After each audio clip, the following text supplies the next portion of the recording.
Don't you just love spring?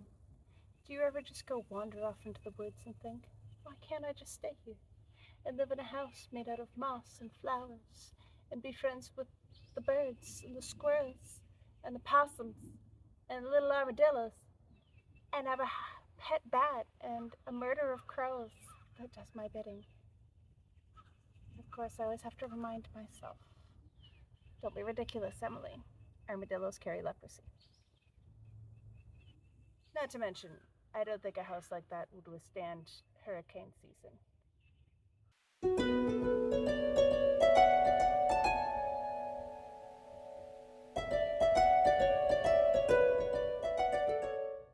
Springtime is one of my favorite seasons.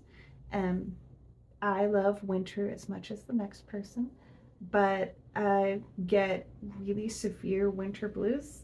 And honestly, my mind, my body, my emotions just crave that return to warmth, that return of more daylight, longer days, and um, so I just overall I feel better, I feel healthier, I feel more hopeful in the springtime, which is kind of the point of the season, that renewing of life and hope coming back in. So I wanted to have a series celebrating different aspects of springtime.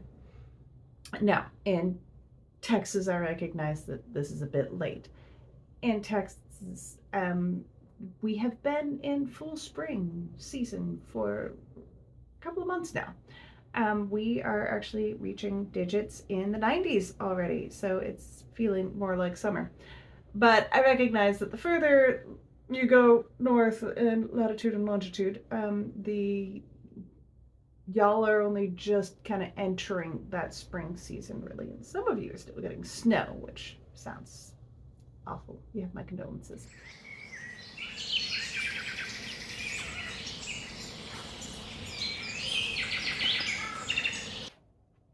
So today I wanted to share with you my top favorite springtime feely reads, The Chronicles of Narnia.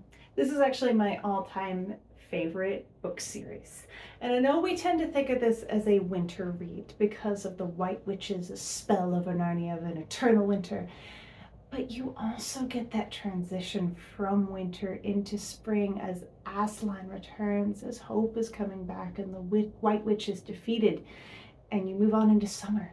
And so I think that The Lion, the Witch, and the Wardrobe would make a fantastic spring feeling read as well. And you could also read Magician's Nephew, the creation of Narnia itself. What better way to celebrate spring than bringing life and creation and plants and trees and everything and all the animals into a world that has been empty and void. Alice in Wonderland. Is there a book that more defines whimsy and wonder than Alice in Wonderland? It is very springy and lighthearted and whimsical and full of gardens and tea parties and poetry. This is actually my beautiful special edition that I bought at a Half Price Books for like $8. It has this beautiful red silk cover with the gold embossing, and it has the shiny glossy pages inside with like the original artwork and stuff. And yeah, I need to reread this one. It's one of my favorites. All Creatures Great and Small by James Herriot. I know that they have the TV show now, and they have an older TV show. I think it was produced in the 70s or the 80s.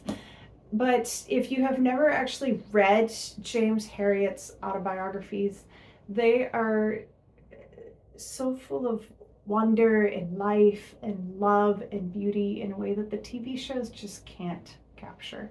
And there are 4 of the main series, and they follow the old poem or song: all creatures great and small, all things bright and beautiful, all things wise and wonderful, the Lord God made them all.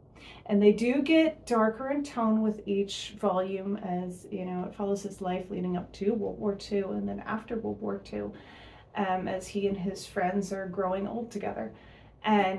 But the first one is much more lighthearted, and it's full of, you know, spring lambing season and calving season and all the cute dogs and cats and the hilarious people of the community there in the Dales that he comes to be a part of, as well as his love story with his beautiful wife Helen. And so I highly recommend this series. The Secret Garden, a book about a garden that has been shut away and locked away and hidden behind a cold stone wall, being brought back into life and into springtime and hope. I'm realizing I never actually finished reading this book. I grew up on the movie, but I need to actually finish reading the book. So, Secret Garden. Red Fairy and Fox by Courtney Dennelsbeck. This is one of a trilogy. I've only read the first one, but it's a really sweet original fairy tale. It's an easy read, and very, very cute and sweet. And I mean, foxes, who doesn't love foxes? Downroot is actually one of my books that I have written. It is my urban fantasy retelling of Jack and the Beanstalk. So if you liked things like Once Upon a Time and Librarians and Warehouse 13 or any kind of like fairy tale twists and mashups, I feel like you would probably really enjoy Downroot. I recommend it as a spring read because the setting takes place during spring break, which in Texas is in March. And so it follows Ned as the main character. And he just wanted to go on spring break and spend it with his foster family and his girlfriend and kind of go through their spring break bucket list. He wasn't planning on getting arrested or attacked by ogres or hunted down by a giant, all while trying to find a magical artifact. And if he can't really find it in time, he won't have to worry about that calculus exam when he gets back. So some of these books I don't actually have copies of myself, but they are on my list of books to acquire at some point and add to my library. Ordinary Princess. This is a really cute, sweet, whimsical original fairy tale, and it's kind of a twist on the idea of the fairy tale where the princess is perfect and beautiful. What happens when the princess is cursed to be ordinary?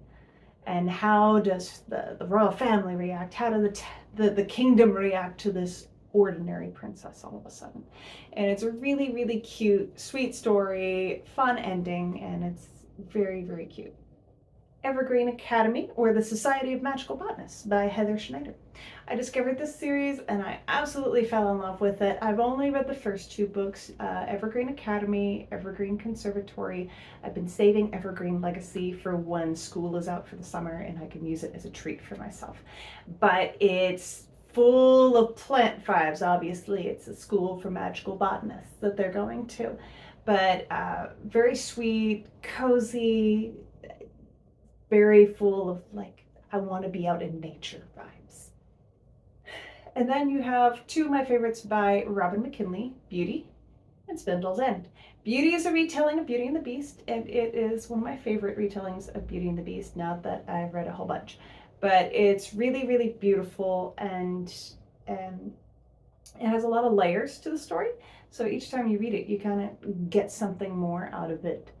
And then Spindle's End is a retelling of Sleeping Beauty. And it's a little darker in tone. It would actually make a great fall read as well. It has a little bit more of like a spooky, witchy vibes. But it's still a really, really cute story and would work well as a spring read as well. So those are some of my top favorite books that I recommend for your spring reads. If you have any recommendations of cozy, sweet, whimsical, springtime feely books, let me know what they are so I can add them to my list.